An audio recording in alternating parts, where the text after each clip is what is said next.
생각하시고 또 작정하시는 마음으로 저를 한번 따라해 보시죠. 주 안에서 자랑합시다. 한 번 더요. 주 안에서 자랑하겠습니다. 네, 세상 것들이 아닌 정말 주님 안에서 자랑하는, 주님을 자랑하고 궁극적으로 주님을 높이는 그런 인생이 되겠다라는 신앙의 고백입니다. 오늘 이 고백과 이 헌신과 결단이 여러분들에게 또 앞으로 여러분들 일평생 여러분의 삶의 지표가 될 수 있게 되기를 축복합니다. 1977년에 세워진 단체인데요. 참 전통이 있는 귀한 단체입니다.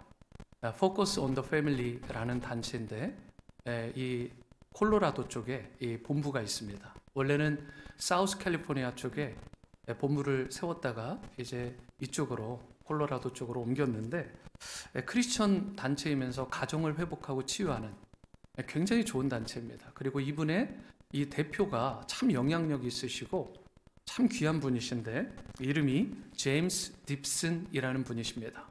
나중에 한번 기회가 되시면 Focus on the Family를 한번 쳐보시고 그리고 내용도 좀 살펴보시고 여러분들이 조금 은혜를 받으셔도 좋을 것 같습니다. 이 제임스 딥슨이라는 분, 이분이 약 5년 전에 우리 팀 전도사님이 졸업하신 학교기도 하고 저도 사실은 그 학교를 제가 살던 곳에서 한 4시간 정도 떨어졌던 버지니아의 린치버그라는 곳인데 그곳에 저는 학교를 한 일주일 정도 이렇게 방문해서 거기 목회자들과 세미나를 한번 가졌던 적도 있습니다. 참 좋은 학교입니다. 크리스찬 스쿨이면서 실력도 있고 참 좋은 학교인데 약 5년 전에 이 버지니아에 있는 이 리버티 유니버시티 이 대학에 이 제임스 딥슨이라는 분이 일종의 강연자, 설교자로 나서시게 되셨습니다. 그 대학에 가서 개강 예배 때였는데 제가 영상을 다시 돌려봤습니다. 근데 꽉 찼어요. 그 강당이 정말 크거든요. 그런데 입추의 여지 없이 학생들로 또 교직원들로 가득 채운 상태에서 이분이 정말 위대한 연설을 한 겁니다. 설교 말씀을 한 거예요. 제임스 딥슨이 대학 시절에 꿈이 있었다고 합니다. 이분이 테니스를 정말 잘 쳤는데 이분의 말에 따르면 12개월 중에 11개월 눈이 오나 비가 오나 한마디로 모든 걸 올인해서 이 테니스를 집중을 했다고 그래요. 일종의 테니스 특기생이죠. 다른 메이저도 있었지만 이 부분에 모든 걸 집중을 했다고 합니다. 그래서 특별히 자신의 꿈 가운데 하나가 뭐냐면 트로피가 있어요. 전국에 있는 이 대학생들 테니스 토너먼트가 있는데 거기서 우승을 하게 되면 대형 트로피를 받게 되는데 이 트로피를 이전에 자기가 다니던 학교의 선배 하나가 받은 거예요. 그래서 딱 보니까 학교의 홀웨이에 대학교의 한가운데에 진열장이 있는데 다른 운동단체보다도 그 테니스 트로피가 딱 한가운데 조명을 딱 받아가면서 빛나고 있는 것을 보게 된 것입니다. 그 사람, 이 제임스의 마음 가운데 대학 1학년 때 딱 들어갔는데 내가 다시 한번 새로운 내 이름을 새긴 트로피를 저 자리에다 놓겠다. 이런 꿈을, 야무진 꿈을 갖게 된 거예요. 그리고 나서 정말 그야말로 최선의 혼신의 힘을 다해서 나머지 한 2년, 3년여를 투자하다가 결국 3학년 말미에 전국대회에서 우승을 한 거예요. 대단한 거죠. 제임스 딥슨이라는 이름이 새겨진 트로피를 받았으면 물론이고 학교에서 완전히 영웅이 된 것입니다. 그리고 자기가 바라던 대로 꿈이 이루어졌어요. 한가운데 자기의 트로피가 딱 들어간 것입니다. 얼마나 영광스러운 일입니까? 여러분, 그런데 그로부터 약 15년 정도가 흘렀다고 그래요. 아마 친구 가운데 하나가 거기 대학 교수였는지 스텝이었는지 모르지만 거기에서 연락이 온 거예요. 무슨 연락이 왔냐면 제임스야, 내가 보니까 네가 받았던 그 트로피가 지금 학교 덤프스트에 던져져 있더라. 그런 소식을 딱 듣는 순간 제임스의 마음이 어떻겠어요? 아니, 내가 이걸 받으려고 어떻게 내가 정말 수고하고 애를 쓰고 그랬는데 내가 이것을 향해서 모든 것을 다 올인하고 쏟아부어서 결국 그렇게 힘겹게 딴 영광스러운 트로피인데 이걸 버려? 이런 서운함과 안타까운 마음들이 막 들어가는 거예요. 섭섭한 마음. 그런데요, 바로 그 다음 순간입니다. 이 제임스의 마음 가운데 평생 잊지 못할 레슨, 마음 심령에 확 꽂히는 하나님의 쟁쟁한 음성이 딱 들렸다라는 거, 이분의 표현에 따르면. 그 레슨이 무엇이냐면 이런 것입니다. 시간이 지나가면 우리가 자랑했던 모든 트로피는 누군가에 의해 쓰레기통에 버려지게 된다라는 사실. 우리가 자랑하고 애쓰는 모든 것들, 그렇게 붙들고 우리가 어찌어찌 받아보려고 했던 트로피는 결국 덤프스터에 던져지는 신세가 되고 말더라. 여러분, 참 철이 빨리 들은 거죠. 여러분, 아무리 화려한 트로피라도요, 그것은 영원할 수 없습니다. 세상 트로피의 특징입니다. 우리가 세웠던 성공이라는 트로피, 물질과 부라는 트로피, 명예라는 트로피, 그것이 세상적으로 한때는 얼마나 대단하게 보였는지 모르지만 여러분, 그 영광은 이내 시들어버리고 사그러버리고 사라져버린다는 것입니다. 그렇기 때문에 정말 지혜로운 사람은 어떻게 살 것 같으세요? 여러분, 이 땅에 잠시 빛나고 사라져버릴 썩어질 그 트로피, 영광의 트로피에 취하거나 심취해 자기 인생 무모하게 걸지 않습니다.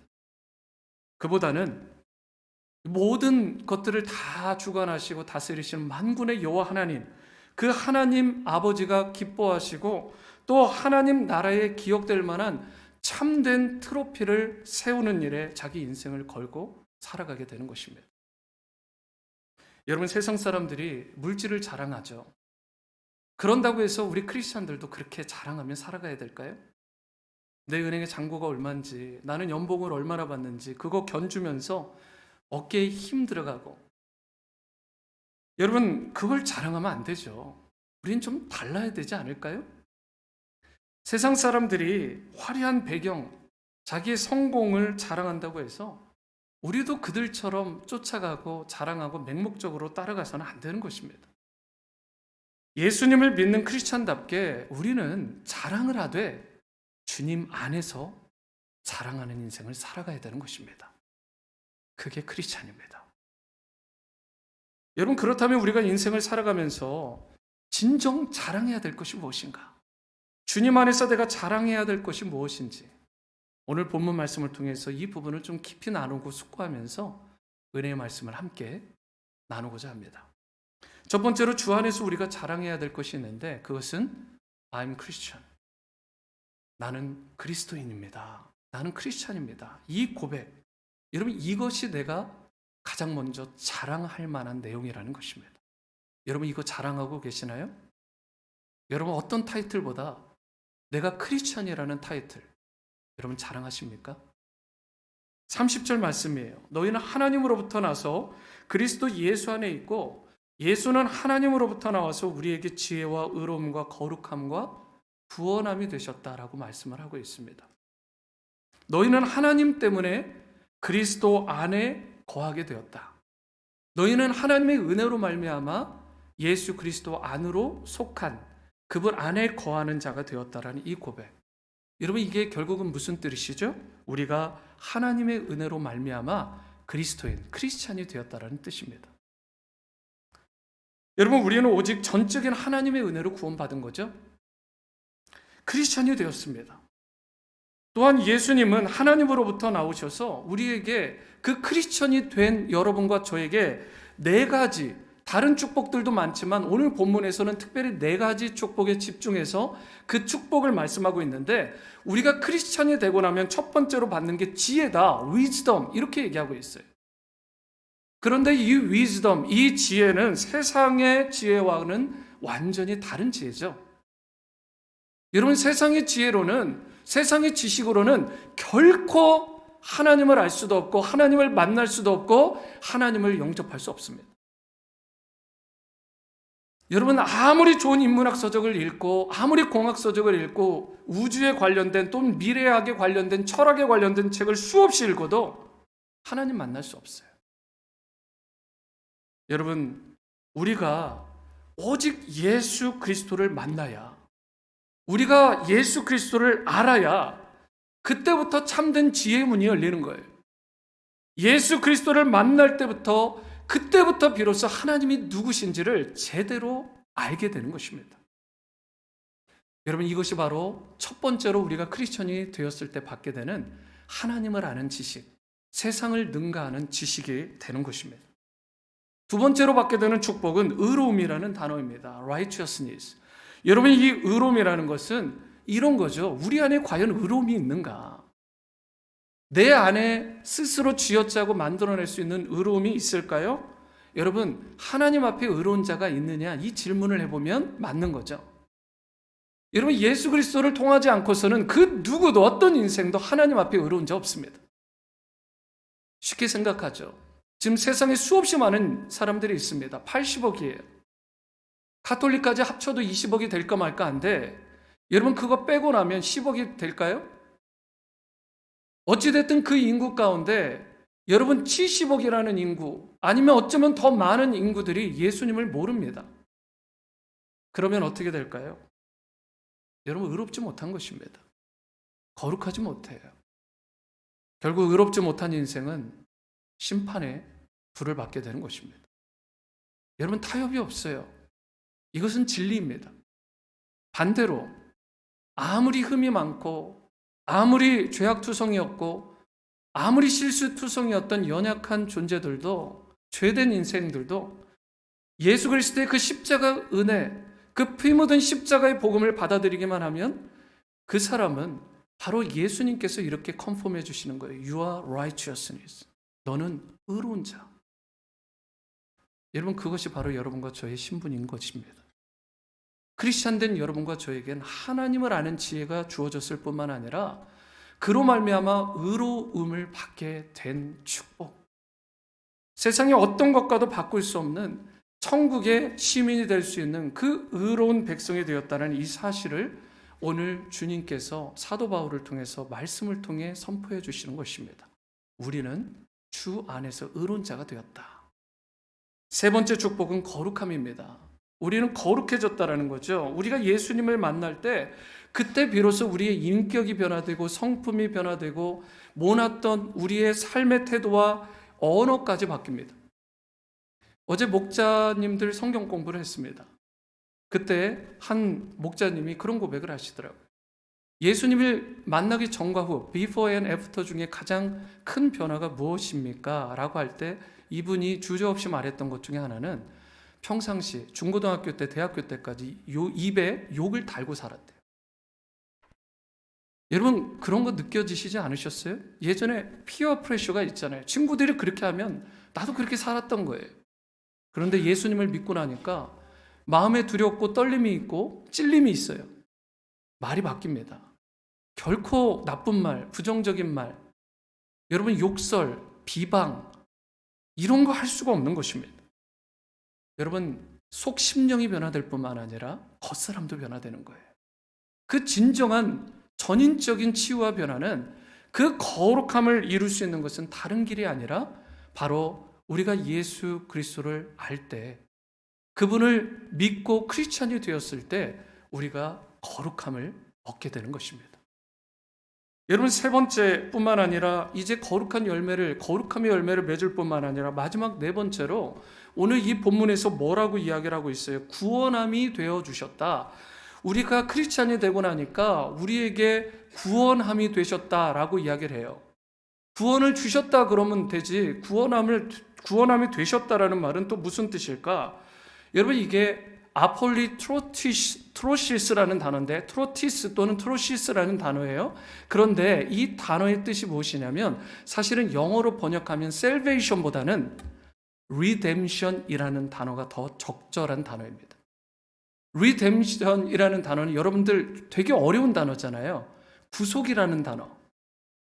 그런데 구원하고는 구속과는 좀 약간 다른 뉘앙스, 물론 같은 결과가 주어지지만 여러분, 약간 뉘앙스가 다릅니다. redemption, 이 구속이라는 것은 누군가를 위해서 다른 제3자가 이 대가를 지불하고 그 사람을 구원해냈다, 그 사람의 값을 치르고 건져냈다, 사신바 되었다라는 뜻이 redemption입니다. 반드시 redemption에는 대가의 지불이 있어요. 그런데 그 대가를 예수님께서 무엇으로 지신 것입니까? 가장 소중한 저와 여러분들의 생명, 인류의 모든 것을 다 바꿔도 도저히 바꿀 수 없는 그 예수 그리스도의 생명의 값으로 여러분들과 저를 위해 치러주시고 죄와 사망의 권세에서 건져내 주신 것입니다. 이게 리뎀션이에요. 아폴리트로시스. 여러분, 이것이 언제 이루어진다고요? 우리가 크리스찬이 되는 순간, 크리스찬이 될 때에 바로 이 일이 이루어졌다. 주님께서 값을 치르고, 여러분, 이게 엄청난 은혜잖아요. 갚을 수 없는 은혜.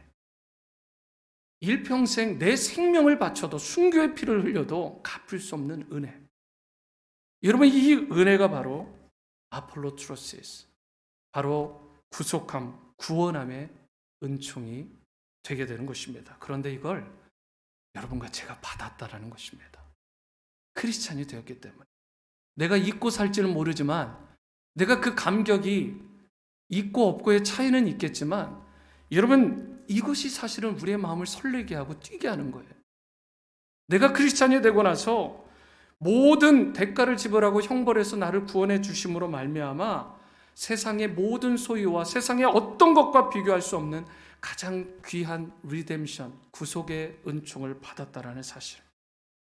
저와 여러분들, 우리 심령 깊숙이 있는 이 죄의 문제 단 하나도, 그 뿌리를 뽑아내는 건 차치하고라도 그 죄의 속성 하나도 우리가 어찌할 수가 없습니다. 그런데 그 죄의 속성, 그 죄의 깊은 뿌리까지도 예수님께서 저와 여러분들을, 그 주님의 십자가를 우리가 믿고 받아들임으로 말미암아 죄의 값을 치러주심으로 그 죄의 깊은 뿌리를 완전히 뽑아다가 햇빛에 바짝 말려가지고 다시는 살아나지 못하도록 그 뿌리채 다 태워버리셨다는 뜻입니다. 여러분, 그것이 여러분과 저의 신분이라고. 여러분, 그렇기 때문에 우리가 진짜 사모해야 될 것, 우리가 진짜 자랑하고 사모해야 될 것은 무엇이냐? 그것은 바로 나의 모든 죄를 대속해 주시고 나를 구원해 주셔서 내 인생 최고의 선물, 구원의 은총, 하나님의 자녀가 되는 축복을 주셨다라는 사실. 여러분, 이것이 그 어떤 비즈니스보다, 그 어떤 잡보다, 그 어떤 학위보다, 그 어떤 부와 명예보다 비교도 할 수 없이 가장 가치 있고 가장 소중하고 가장 저와 여러분들 가운데 최고의 자랑이 된다라는 사실입니다. 여러분, 이것을 자랑하며 살 수 있게 되기를 바랍니다. 흔히 많은 사람들이 우리 인생의 행복이라는 것이 어떤 환경이나 상황에 따라서 결정된다라고 그렇게 생각들을 해요. 솔직히 우리도 예외는 아니지 않나요? 많은 분들이 내가 환경이 좀 좋아지면 더 행복해지고, 그럴 수 있죠. 그리고 환경이 혹시 나빠지면 내가 가진 지금 밸런스가 줄거나 내가 지금 가지고 있는 잡의 CQ가 깨어지면 여러분 불행하다고 느낄 수 있겠죠. 그런데 정말 그럴까요? 달리 생각해 볼게요. 실제로는요, 여러분, 남부럽지 않은 환경인데, 아니 모든 사람들이 부러워하고 그렇게 되었으면 좋겠다라고 생각하는 그런 부자들, 그런 권력을 가진 자, 그런 명예를 가진 사람들인데도 불구하고 여러분, 그 인생들이, 꽤 많은 사람들이 극단적인 방법까지 취한다는 사실 아십니까? 어제도 또 한 건 했더라고요. 누가 하려고 시도를 했다가 쇼인지 아닌지는 모르겠지만 금메달까지 받았던 사람. 여러분, 아무리 많은 돈과 명예와 권력을 소유하고 압구정동에다가 청담동에다가 뭐 대단한 집을 가지고 있고 여러분 모두가 부러울 만한 그런 권력과 그런 명예를 소유해도 여전히 마음이 상하고 찢겨진 인생으로 살아가는 자들이 많다라는 것입니다. 여러분, 이것을 빗대서 생각해 볼 때 우리가 중요한 것은 외적인 상황이나 환경이 아니더라는 것입니다. 행복의 절대적인 가치와 행복의 절대적인 기준은 내 마음 중심에 과연 누구를 모시며 살아가고 있느냐는 거예요. 그래서 어제 혼목자님들 가운데 그런 고백을 하세요. 내가 예수님 믿고 나서 가장 크게 변화된 건 두려움, 연약함, 그런 걱정, 근심들이 사라지고 내 안에 평화, 피스, 평강이 임했다라는 거예요. 여러분, 그거 다 고백하시지 않으세요? 예수님 믿고 나서 세상이 부럽지 않은 평화, 세상이 줄 수 없는 평화를 나에게 주셨다라는, 상황이나 환경이 아니라 예수님을 믿으면 우리 안에 그런 놀라운 축복이 주어지게 되는 것입니다. 이것이 우리의 자랑거리가 되는 거예요. 내가 크리스찬이 됐다라는 사실 하나만으로도. 여러분 잘 아시는 찬송가 작사가 중에 페니 크로스비라는 분이 있습니다. 뭐 찬송가를 보면 크로스비라는 분의 이름이 수시로 나와요. 아주 위대한 작사가시죠. 그런데 이분이 어떤 분인지 히스토리를 대부분 아시죠? 생후 태어난 지 6개월 만에 눈을 잃으셨습니다. 뭐 10살 되고 20대 돼서 30대 돼서 눈을 잃은 게 아니라 아예 6개월이 됐을 때 시력을 잃었어요. 그리고 평생을 시각장애자로 그렇게 살아가시고 고통 가운데, 사람들이 볼 때는 참 고통 가운데 불행 가운데 살았겠다라고 할 만한 조건을 그렇게 가지신 분이에요. 여러분 그럼에도 불구하고 이분이 일평생 무려 몇 곡을 지으셨냐면 찬송시를 8,000편을 지으셨어요. 여러분들 중에 저와 여러분들 가운데 사실 우리가 이분보다 편안하게 살았을 거 아니에요. 앞도 볼 수 있고 누릴 수 있는 게 얼마나 많습니까? 아름다운 자연과 부모님을 태어나면서부터 거의 못 본다. 이게 말이 안 되잖아요. 그런데 여러분 이분은 앞도 못 보고 상황도 열악한데 환경이 누구보다 극악하고 좋지 않은데 8,000편의 시. 그에 비해 우리는 한두 편도 쓰기 어려운데. 여러분 어떻게 이런 일이 가능했을까요? 이 페니 크로스비 자매님 안에 거하시는 그 예수님. 그 예수님으로 인해서 이분이 세상이 도저히 흉내낼 수 없는 진정한 기쁨과 진정한 평안과 진정한 행복과 만족을 이분이 누리신 거예요.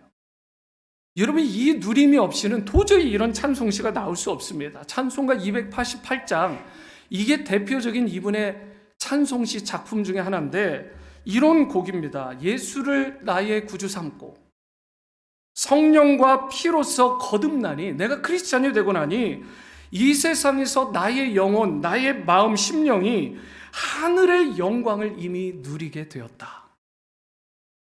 This is my story, this is my song. 이것이 나의 찬송이고 이것이 나의 간증이다. 고백이다. 여러분 세상 남부러울 게 없다. 이 고백을 하면서 앞도 못 보는 이분이 이 고백을 하면서 마지막에 뭐라고 했는지 아십니까? 나 사는 동안, 그러니까 내가 크리스찬으로 누리는 이 은혜의 감격 너무 커서 나 사는 동안 끊임없이 호흡이 닿는 그 순간까지 구주를 찬송하겠습니다. 여러분 찬송은 누가 하는 거예요? 여러분 노래를 잘하는 성악가들이 하는 건가요? 목소리 꾀꼬리 같은 가수들이 잘하는 거예요? 아니요. 여러분 이런 심령의 깊은 고백, 내가 크리스찬으로서 정말 하늘의 영광을 내가 지금 누리고 있다. 이 깊은 진정한 고백, 이 간증이 있는 사람이 읊조리는 말 한마디 한마디가 하나님께 영광이 되고 하나님을 세상에 자랑하는 우리의 찬송시가 된다는 사실입니다.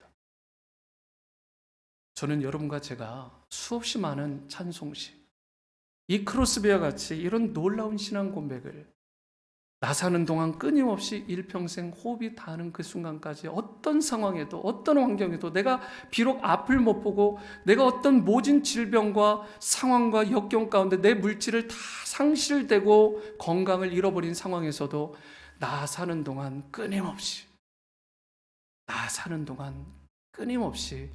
구주를 찬송하겠습니다. 이것이 여러분과 저의 진정한 고백이 될 수 있게 되기를 축원합니다. 이런 의미에서 우리는 예수님을 자랑해야 돼요. 크로스비처럼 어떤 상황에서도 예수님을 자랑하시고 예수님만 붙들고 높이는 인생들 될 수 있게 되기를 축원합니다. 두 번째로 우리가 자랑해야 될 건 내가 크리스찬이라는 이 자랑과 함께 진짜 자랑해야 될 깊은 곳으로 한 단계 더 들어가면 바로 내가 자랑할 것은 예수님의 십자가 외에는 자랑할 게 없다라는 사실. 툭 건드리면 예수님 십자가 은혜 덕분이죠. 여러분 2장 1절 말씀입니다. 함께 읽어봅니다. 시작. 형제들아 내가 너희에게 나아가 하나님의 증거를 전할 때에 말과 지혜의 아름다운 것으로 아니하였다. 여러분 바울이 2차 선교 여행 때 고린도 교회에 들어갑니다. 고린도 교회가 아니라 사실은 지역이죠. 교회 개척하러 들어간 것입니다. 거기서 처음으로 복음을 전했는데 그때 뭐라고요? 자기는 말도 잘하고 자기는 나름 지혜도 있고 실력도 있지만 세상적인 말의 능력이나 지혜나 실력들 좀 내려놓고 그거 의지하지 않고 2절 말씀이요. 내가 너희 중에서 예수 그리스도와 그가 십자가에 못 박히신 것 외에는 아무것도 알지 아니하기로, 다른 말로 하면 아무것도 그 외에는 자랑하지 않기로 작정했다. 우리 교회는 그런 분들이 정말 없는 것 같아요. 정말 순전하시고 또 그런 자랑이 잘 통하지 않는 교회 같기도 하고요. 다 실력들이 출중하시니까. 그런데 다른 데 보면 이런 분들이 많이 계세요. 옛날 자랑, 내 왕년의 이런 이야기. 다 부질없는 거 아닌가요? 너무 쓸데없는 거 아니에요. 왕년에 잘 안 나간 사람이 어디 있어요, 왕년에. 여러분, 오히려 우리가 자랑해야 될 걸, 왕년에 내가 죄인이었는데, 왕년에 내가 도저히 내가 회복될 수 없고 치유받을 수 없고 구원받을 수 없는 죄인 중에 괴수였는데, 내가 예수님의 십자가 은혜 때문에 이제 좀 인간답게 사는 것 같다. 내가 좀 이제 인간 되었다. 인간의 형상 회복된 것 같다. 그런데 아직도 멀었다. 예수님의 십자가 은혜 덕. 여러분, 이것을 진정으로 하는 교회가 회복의 은총이 있고, 이것을 진정 고백하는 교회가 진짜 교회고, 이것을 진짜 고백하는 교회가 부흥하게 되어 있습니다. 심령도 부흥하고, 여러분 가정도 부흥되고, 자녀와 개인의 삶이 부흥하고, 여러분 하늘 문이 열리고 불이 그때부터 임하게 되는 거예요. 낮아지고 겸손할 때 예수님의 십자가 외에는 자랑하지 않는 교회, 그리고 그러한 성도, 그러한 우리 다음 세대를 만들어야 되는 것입니다. 여러분, 바울이 고린도에 들어가면서 왜 이런 고백을 했을까? 히스토리를 보면 사도행전 17장에 여러분 백그라운드가 있는데, 그가 아테네에 들어갑니다. 아테네에 먼저 들어가고, 여러분 올림픽의 발상지죠. 같은 지역이지만, 지금으로 보면 그리스 지역이지만, 여러분 이 아테네에 들어가고 나서 고린도에 들어가는데 거기서 무슨 일이 있었냐면, 사도행전 17장 18절인데요. 어떤 에피크로스 그리고 스토아 철학자들과 바울이 쟁론을 했다, 싸웠다, 말싸움을 했다, 다퉜다, 이런 얘기가 나와요. 여러분, 이 사람들이 뭐 하는 사람들이에요? 헬라 철학의 두 양대 산맥입니다. 이 두 파에 있었던 소위 말하는 지식가들이에요. 지금으로 이야기하면 최고 지성인들과 이 사도 바울이 싸운 것입니다. 그런데 사도 바울이 무엇으로 이들을 깨기를 원했냐면, 헬라의 철학을 알아요, 이분이. 헬라의 지식이 무엇인지를 아는 것입니다. 변증학적으로 막 깨려고 들어갔어요. 그런데 악유가 일어난 것입니다. 싸우고 싸울수록 복음은 오히려 쇠퇴하고 가려지고 역효과가 나는 것을 그가 느끼게 된 거예요. 그래서 여러분, 아테네에서 무슨 일이 있었는 줄 아십니까? 말 그대로 영적인 대패를 합니다. 여러분, 복음의 씨앗이 없었어요. 교회를 세우지 못했어요. 사도 바울은요, 데살로니가에 가서도 교회 세웠고요, 빌립보에 가서 교회를 세웠고요, 가는 곳곳마다 교회를 세웠어요. 가는 곳곳마다 예수 믿는 사람 허다한 무리들이 나왔고요, 그래서 교회가 세워졌던 거예요. 그런데 유독 아테네에서는 안 되는 거예요. 자기의 말과 자기의 지혜로 해보니까 안 돼요. 여러분, 그래서 그걸 뼈저리게 느끼고 나서 고린도 지역에 들어갈 때 그가 결단한 게 있습니다. 내가 다시는 세상의 지식과 세상의 자랑거리로, 세상의 실력으로 그들에게 복음 전하지 않고, 내가 오직 예수 그리스도와 십자가 복음 외에는 자랑하거나 전하지 않기로 작정했다. 여러분, 설교자로서 가장 큰 유혹 가운데 하나는, 말씀을 어떻게 더 미화하고 포장할까? 좀 이렇게 좀 실력도 있어 보이고. 제가 어제도 이제 말씀을 준비할 때 책을 펼쳐놓은 걸 보니까 한 8권 되더라고요. 8권. 여기서 말씀 밑줄 긋고 여기서 코테이션 달고 막 하는데 쉽지 않아요. 영상도 봐야 되고. 마지막 찰나에는 초긴장입니다. 어제도 뭐 새벽 한 2시까지 하다가 갔으니까. 모든 것을 다 쏟아부을 때 가장 큰 게 뭐냐면 막 그런 거예요. 그런데 그 강의 집 가운데 한 집에 이런 말이 있더라고요. 자기가 설교를 할 때 제가 느꼈던 유혹 똑같아요. 수사학적으로 또 인문학적으로 잘 포장해서 막 말을 하고 싶대요. 이분이 소위 이야기는 한국의 명문대를 나왔는데 목회자를 하는 분인데, 그런데 그분의 강의 집이 되게 담백해요. 별 얘기가 없어. 설명이 없습니다. 딱 있는 그대로 그냥 설명하고 끝나는 거예요. 강의 집인데. 그런데 그 교회가 대구에서 가장 큰 교회 중에 하나입니다. 영향력이 있고. 큰 게 중요한 게 아니라 영향력 있는 게 중요하겠죠? 여러분, 사도 바울이 이걸 2000년 전에 우리에게 교훈으로 주셨다고. 여러분, 복음 전할 때 어떻게 복음 전하세요? 미화해 보셨어요? 변증학. 제가 변증학 아폴로제릭을 배웠는데요. 신학교에서 가장 재미없던 학문 중에 하나입니다. 이걸 왜 하나? 물론 필요는 해요. 백그라운드는 가지고 있어야 되지만 그걸로 절대 복음이 전해지지는 않더라고요. 심플해야 돼요. 단순해야 됩니다. 그리고 거침없어야 돼요. 확신이 있어야 됩니다. 여러분, 짧게 말씀드릴게요. 저희 어머니 복음 전할 때, 제가 대학교 1학년 때 전화 따르릉 어머니 받으셨어요. 막 제가 울어요. 평생 울어본 적이 없는데 막 우는 거예요. 어머니가 왜 우냐? 어머니 예수님 안 믿어서 결국은 지옥 갈 거 생각하니까 마음이 아픕니다. 심플했습니다. 아들아, 내가 어떻게 하면 좋으냐? 예수님 믿고 그리고 이제 교회 나가십시오. 이번 주일부터 고모님 거기 같이 사시니까, 근처에 사시니까 고모님 다니시는 교회 나가십시오. 대치 그 주일부터 교회 나가셨고 권사 되셨고, 지금도 노년에 오직 하시는 일은 교회 일, 가서 음식하시고 섬기시고. 여러분, 제가 뭐 했나요? 10년 동안 기도하고 때가 딱 되었는데 그 순간에 예수님 안 믿고 지옥 갈 거 생각하니까 마음이 너무 아픕니다. 예수님 믿고 구원받으시고 천국 가십시오. 제가 말한 거 그거밖에 없습니다. 그런데 예수님 영접하셨어요. 여러분, 복음이 어렵나요? 제가 신학교에서 99학점을 석사과정에 공부를 했는데 석사과정에 99학점 하는 학교가 있나요?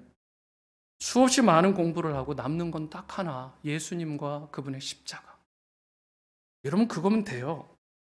사도 바울이 지금 그 얘기하는 것입니다. 헬라의 수많은 철학자들 깨보려고 했는데 안 되더라. 그래서 고린도에 가서 완전히 내려놓고 실제로 이 사람이 한 거 쟁론하지 않았어요. 오직 예수님 자랑, 예수님 십자가 자랑만 했습니다. 그러니까 복음의 역사가 일어나가지고 놀라운 교회, 고린도 교회, 오늘 우리가 이 성경을 통해서 함께 묵상하고 알아가고 깨닫기를 원하는 놀라운 성령의 역사와 은사들이 수도 없이 일어났던, 여러분, 그런 고린도 교회가 탄생한 거예요.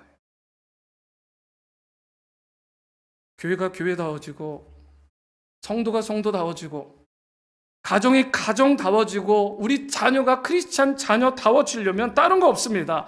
오직 예수 그리스도와 그분의 십자가 외에는 아무것도 자랑하지 않겠다라고 하는, 여러분, 이 자랑과 이 결단이 우리 가운데 있어야 그 교회는 순수해지고 순전해지고 깨끗해지고 실력이 있게 되고 능력이 나타나는 거예요.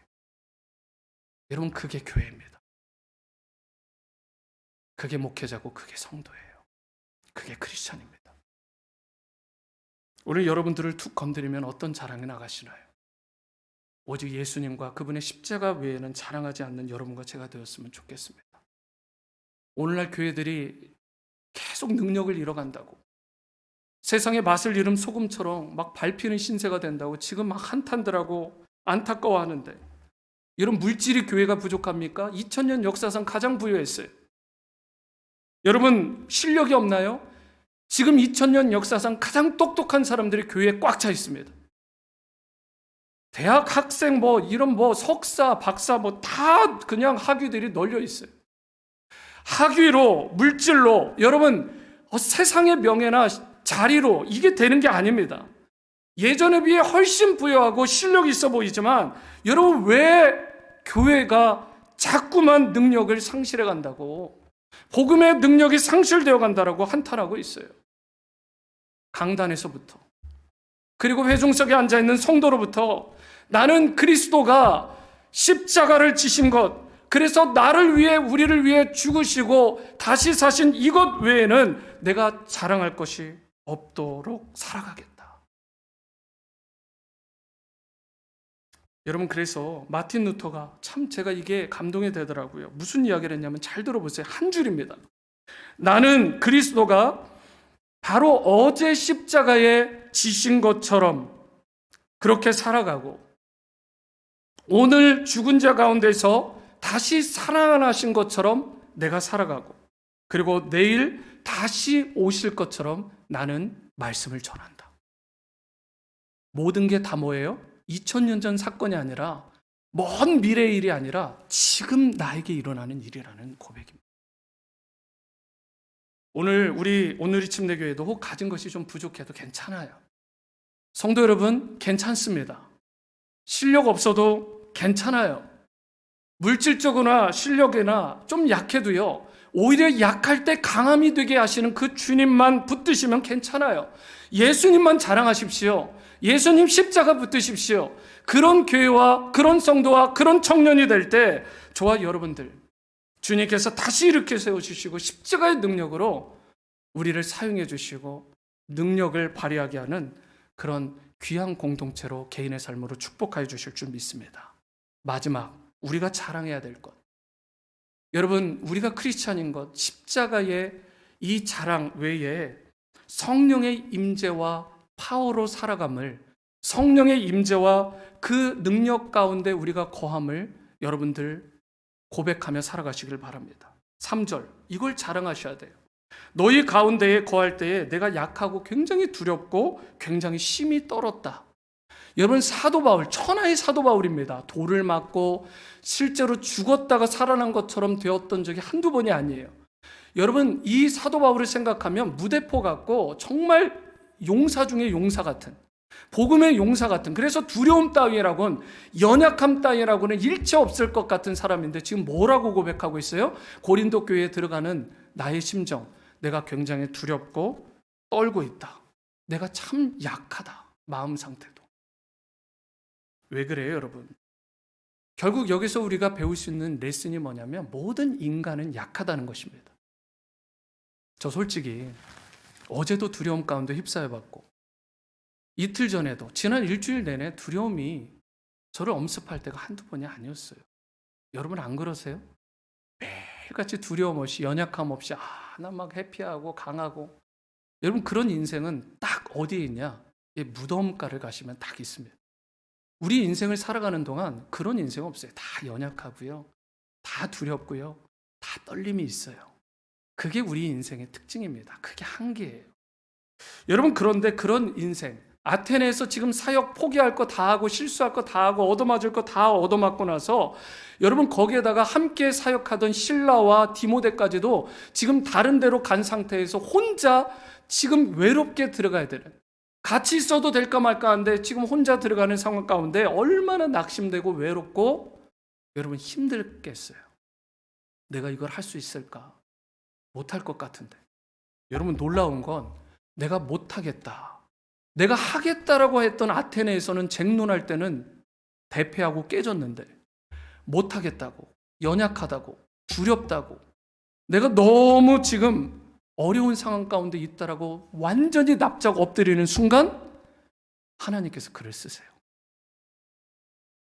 모세를 40살에 쓰지 않고 80살에 쓰셨습니다. 우리 80되신 어르신들 제가 도전 드립니다. 저도 그렇게 80되면 정말 살겠습니다. 정말 살 거예요. 80세에 부르심을 받았습니다. 못한다고 할 때, 다 깨졌을 때, 오늘 찬양의 가사처럼 내 힘으로 안 될 때, 빈손으로 걸을 때, 광야 같은 인생, 주만 의지하며, 여러분 그렇게 걸어가는 사람, 주님께서 그 사람을 쓰시는 것입니다. 내 혈기, 내가 할 수 있다고 팔딱팔딱 살아있는 사람이요? 하나님 못 쓰세요.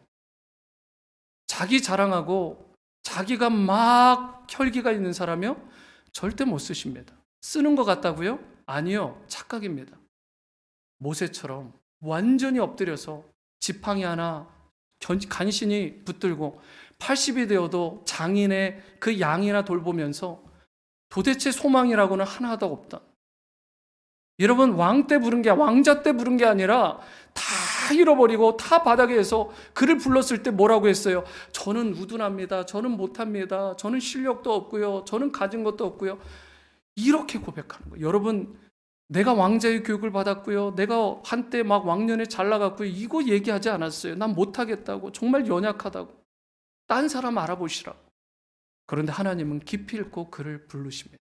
그리고 그 80 노인을 쓰세요. 80이라고, 여러분 우리가 90이라고 100세라고 여러분 주저앉으면 안 됩니다. 특별히 젊은 세대 여러분, 우리 유스 여러분, 정말 신체의 나이는 젊은데 마음이 늙어버린 사람들이 있어요. 하늘의 불을 기대하지 않아요. 성령의 능력, 파워를 기대하지 않습니다. 하나님께서 나와 함께 하시는 것 일체 소망이 없어요. 여러분, 하나님께서 파워 주시지 않으면, 성령께서 임재하시지 않으면 나는 아무것도 아니다, 빈 껍데기뿐이다, 여러분 이 고백이 나오지 않으면 하나님께서 쓰실 수 없는 것입니다. 여러분, 4절 말씀, 내 말과 내 전도함이 설득력 있는 지혜의 말, 내가 가진 지식이 아니라 다만 무엇이라고요? 성령의 나타나심과 능력. 이게 무슨 말이에요? 성령의 임재와 파워라는 뜻이에요. 성령이 나에게 임재하시고 나에게 힘을 주심으로 말미암아 내가 복음 사역, 내가 하나님의 일을 감당하고, 그리고 이것을 할 수 있었음이, 그리고 내가 다 이루었을 때도 내가 오직 자랑할 수 있는 건 성령께서 나에게 임재하시고 나를 도우심으로 말미암아 내가 이 일을 했다라는 겸손한 고백. 그게 바로 하나님을 자랑하는 일이 되고 주님을 드높이는 일이 되는 것입니다. 여러분, 영적인 거장 다윗의 시편 고백으로 우리가 말씀을 맺으려고 하는데, 시편 51편 1절에 11절의 고백입니다. 같이 읽어봅니다. 시작. 나를 주 앞에서 쫓아내심 하시며 주의 성령을 내게서 거두지 마옵소서. 여러분 가운데 이런 분들 계실 겁니다. 저도 그 단계를 거쳤어요. 솔직해지십시오. 하나님, 제가 성령님이 누구신지 잘 모르겠습니다. 성령의 임재가 무엇인지 잘 모르겠어요. 경험도 해본 적 없고 경험을 한 것 같은데 그게 그러한가 합니다. 성령의 파워로, 성령의 능력으로, 그 힘으로 일한다는 게 무엇인지 도저히 감을 아직 못 잡겠습니다. 성령의 인도하심을 받는다라고 하는데 기도하면 생각이 맴맴 돌지 성령께서 들려주시는 음성이 뭔지, 그분이 주시는 인도하심이 뭔지 전 모르겠습니다. 솔직해지십시오. 여러분, 그렇게 자기를 낮추고 겸손하시면 성령이 그때 임재하십니다. 낮아진 마음 가운데 성령에서 임하실 뿐만 아니라 그때 내 힘으로 안 된다고, 나는 능력 없다고 고백할 때 주님께서 그때 파워를 주시는 거예요. 그리고 그 힘으로 일해야 여러분 그 공동체도, 그 개인의 삶도, 가정도 비로소 부흥하게 되는 것입니다. 우리가 자랑해야 될 건 I'm Christian. 나는 그리스도인입니다. 나는 예수님을 내 인생의 주인으로 모시고 살아가는 크리스찬입니다. 여러분, 나는 예수 그리스도의 십자가를 자랑하겠노라고, 성령의 임재와 힘으로 살아가겠다고, 그런 그리스도인으로 일평생 살아가겠다고, 나는 예수님만 궁극적으로 자랑하는 자가 되겠다고 살아가는 여러분과 제가 될 수 있게 되기를 바랍니다. 여러분, 혹 여전히 세상의 물질, 부나 권력이나 명예를 자랑하고 계신 분이 있다면 처음 서두의 예화처럼 세상의 트로피, 여러분 곧 허무한다라는 것, 다 사라진다라는 것 기억하시고 진정한 내 자랑과 능력이 되신 예수님께 나아가시고 그분만 붙드시고, 그리하여 여러분이 주인 삼았던, 여러분이 자랑했던 모든 것 다 내려놓으시고 내 진정한 주인이 되신 그 주님만 높이고 의지하는 그런 놀라운 역사가 있게 되기를 바랍니다. 흔들림 없이, 그리하여 폭풍 가운데도, 파도 가운데에서도 앞을 향해 기쁨으로 성령의 임재와 파워로 나아가는, 그리하여 열매 맺는 여러분과 제가 될 수 있게 되기를 주님의 이름으로